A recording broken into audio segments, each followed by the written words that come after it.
ఏంటి ఆలోచిస్తున్నారు? వినిపించలేదా? మళ్ళీ చెప్పనా? అమృతం చంపబోతున్నారు.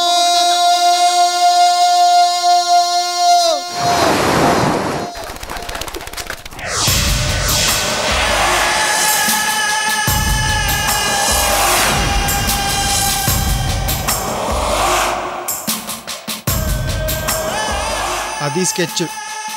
వినిపించిందా? బాను, అమ్మా, బాను, అమ్మా, బాను, అమ్మా, లే, బాను, లేమ్మా. ఎక్కడున్నాను? మీరు ఇలా షాక్ అవుతారనే అసలు విషయం చెప్పకుండా స్కెచ్ అని చెప్పుకుంటూ వస్తున్నారు. మీరు ఊరికే ఉంటారా? ఆవేశం ఎక్కువ. అన్నీ తెలుసుకోవాలనుకుంటారు, తీరా తెలుసుకున్నాక ఇలా పడిపోతుంటారు. అంటే ఇన్ని రోజులు అమృతం చంపాలని స్కెచ్ చేస్తున్నావా? అవును, అందుకే కదా దాంతో ప్రేమగా ఉన్నట్టు నటిస్తున్నాను, ప్రేమ ఒలకపోస్తున్నాను, మీతో కూడా ప్రేమగా ఉన్నట్టు నటింపజేస్తున్నాను.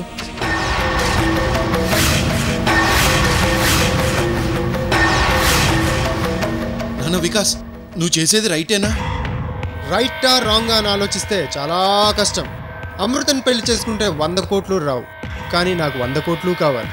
గంగాధరమే ఇంటికి వచ్చి నా 100 కోట్ల ఆస్తి రేణుకని పెళ్లి చేసుకో బాబు అంటే వదులుకుంటానా?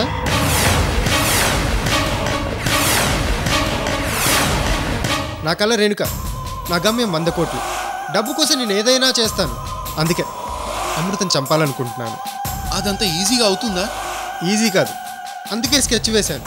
నిన్న అమృతం కృష్ణమూర్తి ఇంటికి తీసుకెళ్ళింది ఆ స్కెచ్లో ఒక భాగమే నాన్న.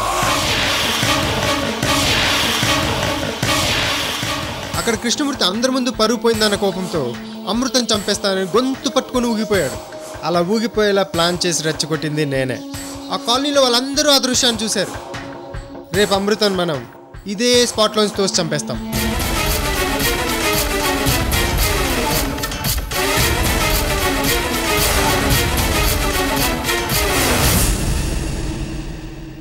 దాన్ని ఆత్మహత్యగా క్రియేట్ చేద్దాం. తండ్రి అవమానించాడని కూతురు ఆత్మహత్య, తండ్రి ఆదరించలేదని ఓ ఆడబిడ్డ సూసైడ్, తండ్రి క్షమించలేదని అమృత అనే అమ్మాయి ఆత్మహత్య. ఇవి పేపర్లలో అమృత చావుపైన వచ్చే హెడ్లైన్స్. అప్పుడు ఆ పాపం కృష్ణమూర్తి మీదకి పోతుంది. మన మీద ఎవ్వరికీ అనుమానం రాదు. అవసరమైతే కాలనీలో వాళ్ళందరూ కృష్ణమూర్తి అమృత చావు కారణమని సాక్ష్యం చెప్తారు.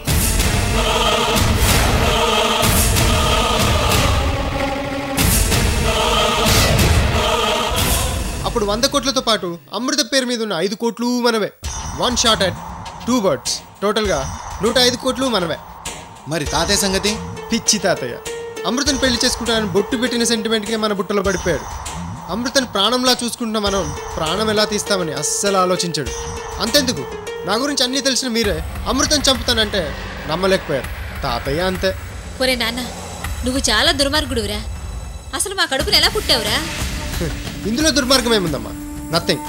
అమ్మా, ఇంగ్లీష్లో భార్యని బెటర్ ఆఫ్ అంటారు, అంటే బెటర్ ఆప్షన్ అని అర్థం. 5 కోట్ల కంటే 100 కోట్లు చాలా ఎక్కువ, అంటే అమృత కంటే రేణుక చాలా బెటర్. అందుకే రేణుకని పెళ్లి చేసుకుంటున్నాను. అమృత అడ్డుగా ఉంది కాబట్టి పక్కన పెడుతున్నాను, అంతే. ఏం నాన్న? అవునవును, నీ లాజికే కరెక్ట్రా. సో రేణుక నా బెటర్మెంట్, 100 కోట్లు నా కమిట్మెంట్. అంతవరకు మనకు అమృత ఒక entertainment. That is the sketch. బాగుందా? మరైతే అమృత ఎక్కడ ఎప్పుడు ఎలా చంపాలనో డిసైడ్ చేస్తాను. Wait and see. ఒరే వికాస్, ఏంటి నాన్న? నువ్వు మామూలోడివి కాదురా, మళ్ళీ విశ్వరూపం చూపించావుగా.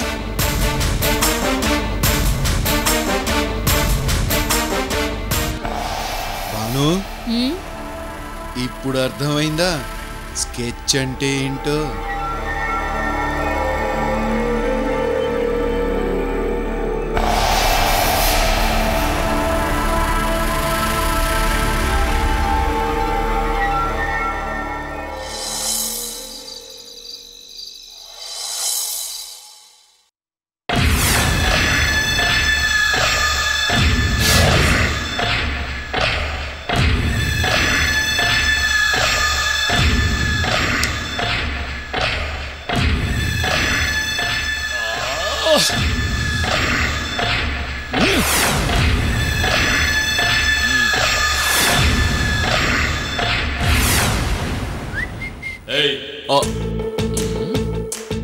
వెళ్ళు, నీతో మాట్లాడను.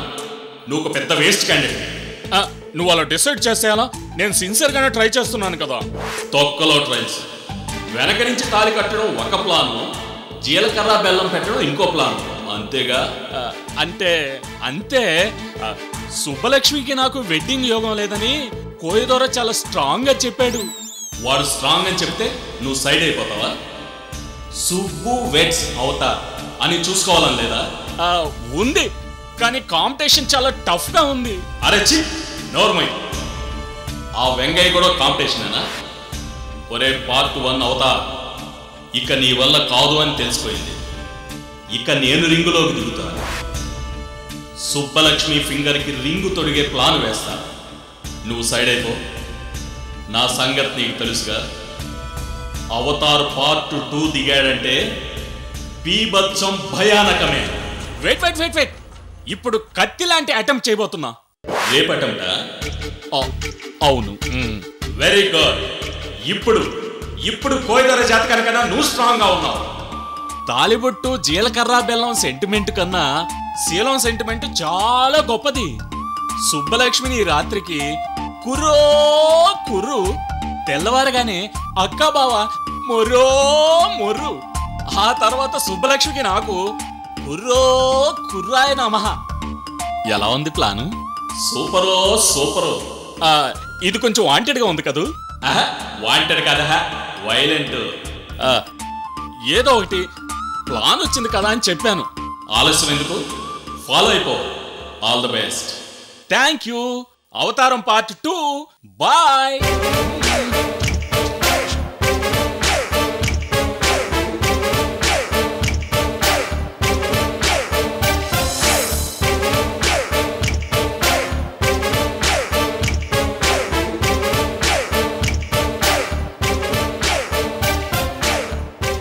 అక్క బావా.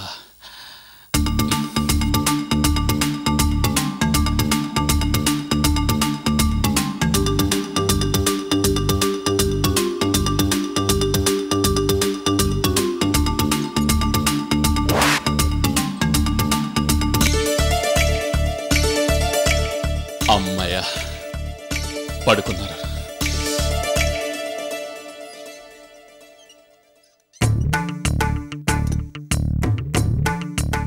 సుబ్బు,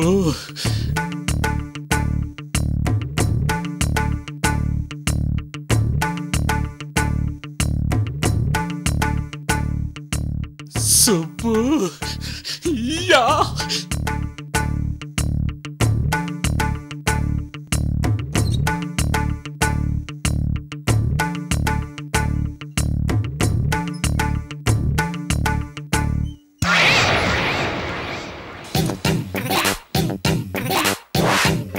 సుబ్బు.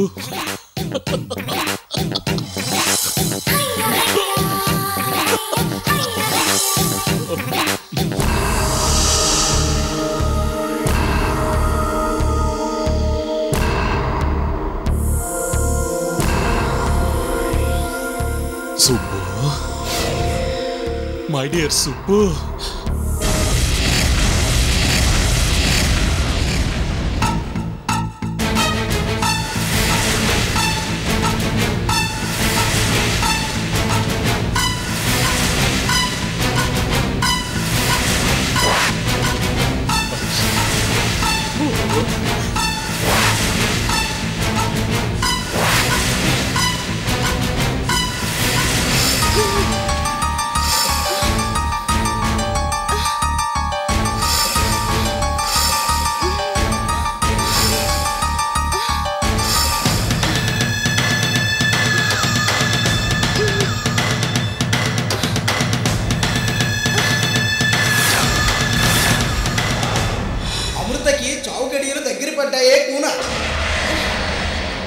అమృత మృత్యుకుహరంలోకి ప్రవేశించింది. పద్మవ్యూహంలో పడి ప్రాణాలు పోగొట్టుకుంటుంది. హిమపాశాన్ని కౌగిలించుకుంటుంది. విధికి ఆహుతైపోతుంది. కుర్రో కుర్రు.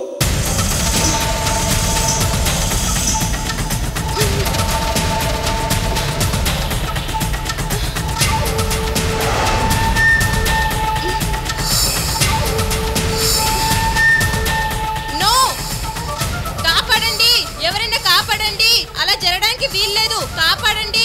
అమృత చాలా మంచిది, ప్లీజ్ ఎవరైనా కాపాడండి, కాపాడండి, ప్లీజ్ ఎవరైనా కాపాడండి, కాపాడండి. పద్మ పద్మ పద్మలే ఏంటండి రూమ్ లోంచి ఏవో అరుపులు వినిపిస్తున్నాయి. అవునండి, పదండి. పద. కాకూడదు, ప్లీజ్ రక్షించండి, ఎవరైనా కాపాడండి. కాపాడండి, ప్లీజ్ కాపాడండి. అమృత చాలా మంచిది, తనకేం కాకూడదు, అలా జరగడానికి వీల్లేదు, నేను జరగనివ్వను. కాపాడండి, కాపాడండి, ఎవరైనా కాపాడండి. ఏమైందా?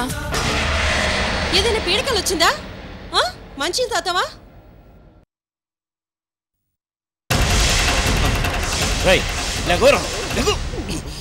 ఏంటి చెప్పరా, ఏం చేస్తున్నావు? తమ్ముడు, ఇదేంట్రా? పద్మ, ఈ తమ్ముడు ఎంత పని చేశాడో. అర్ధరాత్రి పూట నా చెల్లి రూమ్ లో చొరబడి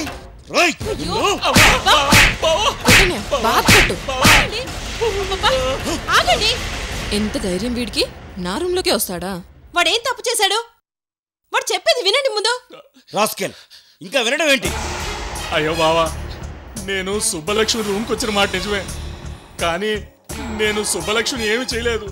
కావాలంటే సుబ్బలక్ష్మినే అడగండి.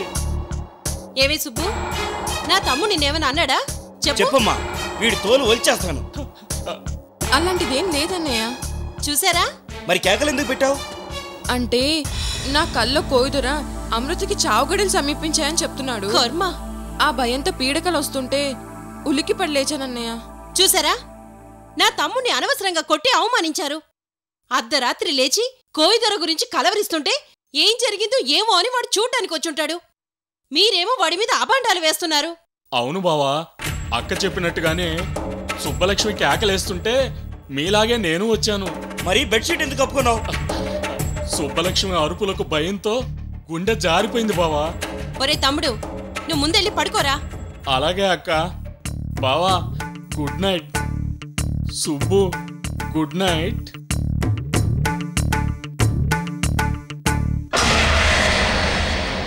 సుబ్బు, ఏంటమ్మా ఇది? ఏంటా? మొన్నటిదాకా దీని ఫ్రెండ్ పెళ్లి చేయాలని వీరనారలా తిరిగింది. ఇప్పుడు చావు చావు అంటూ భయపడుతుంది. ఏంటో దీని ఫ్రెండ్ చావేమో గాని అర్ధరాత్రి నిద్రలేపి మనల్ని చంపుతుంది. ఛీ! సుబ్బు, ఏంటన్నయ్య? ఏంటమ్మా ఇది? కోయిదొరని దేవుడిని పూజించడం, పిచ్చి పిచ్చిగా ప్రవర్తించడం, నీ పద్ధతులేమో నాకు నచ్చట్లేదమ్మా. అది అన్నయ్య. సరే, ఏమీ ఆలోచించకుండా పడుకో.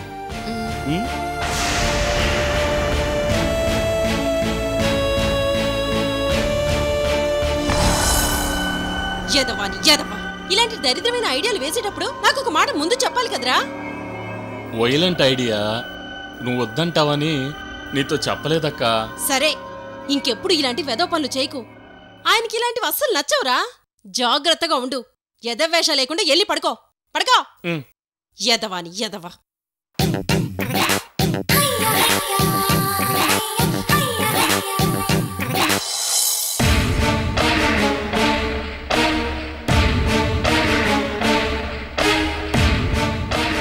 ఏమండి, అయినా మా తమ్ముడిని ఇక్కడికి పిలిపించింది పెళ్లి చేయడానికే కదా.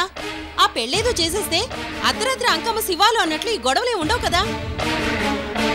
అప్పుడే నేను ఏ నిర్ణయం తీసుకోలేను పద్మ. అంటే అవతార్ ఇష్టం లేదనేగా? ఏ, నా తమ్ముడి కంటే వెంగయ్య ఏమని గొప్పవాడా? వాడు నా తమ్ముడి కంటే అన్యాయం కదండి. అతను కూడా నాకు ఇష్టం లేదు పద్మ. మరేం చేద్దామని? ముందు ఆ కోయిదొరని కన్సల్ట్ చేయాలి. ఏంటి, కోయిదొరనా? అవును, కోయిదొరతో మాట్లాడి ఆ తర్వాత ఏం చేయాలో నిర్ణయం తీసుకుంటాను.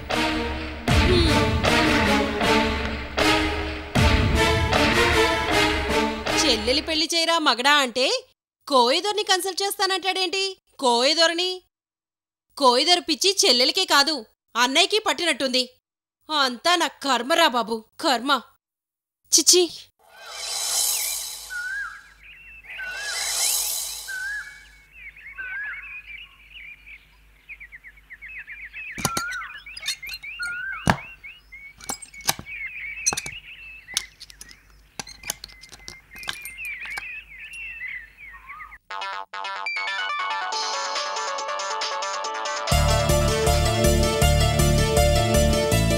Hi Chaitanya. How are you, Sagar? Fine, thank you. ఓ ముఖ్యమైన విషయం చెప్దామని నేనే నీకు ఫోన్ చేద్దాం అనుకున్నాను. అంత ముఖ్యమైన విషయమా? అమృత చాలా హ్యాపీగా ఉంది. రియల్లీ? వికాస్ చాలా మారిపోయాడని, అలాగే మీ మమ్మీ డాడీ కూడా తనని చాలా ప్రేమగా చూసుకుంటున్నారని చాలా ఎగ్జైటింగ్గా ఫీల్ అవుతూ నాతో చెప్పింది. వికాస్ మారిపోయాడంటే నువ్వు నమ్ముతున్నావా?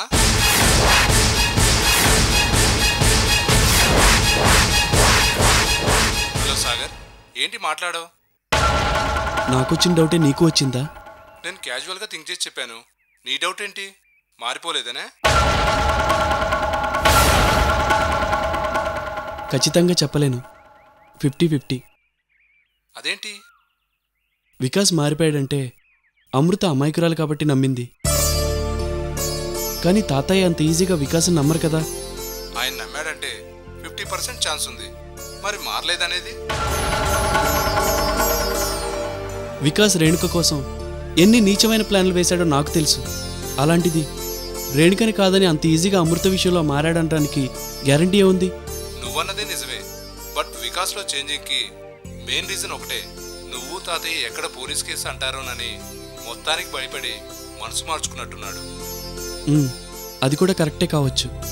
అయినా తాతయ్య ఉన్నాడు కదా, ఏదైనా తేడా వస్తే వాడు తోక కత్తిరిస్తాడులే. ఆ నమ్మకంతోనే నేను ఎక్కువగా అమృత గురించి ఆలోచించడం లేదు. ఫ్యామిలీ మ్యాటర్ కదా చైతన్య. లేదు సాగర్, నువ్వు అలా ఫీల్ అవ్వకు. మా వాడు అంత తొందరగా మారాడంటే నాకే ఆశ్చర్యంగా ఉంది. ఎందుకైనా మంచిది, నువ్వు మాత్రం అమృత విషయంలో జాగ్రత్తగా ఉండు. అలాగే Chaitanya. Okay Sagar, bye. Bye. Vikas మారాడంటే చైతన్యకు కూడా డౌట్గా ఉంది. ఇప్పుడు ఏం చేద్దాం?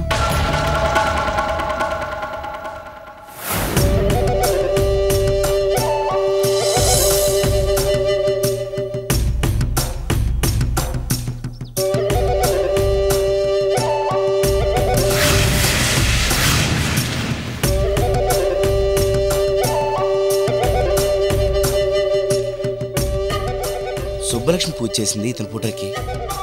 ఇతనే ఆ కోయి ద్వారా.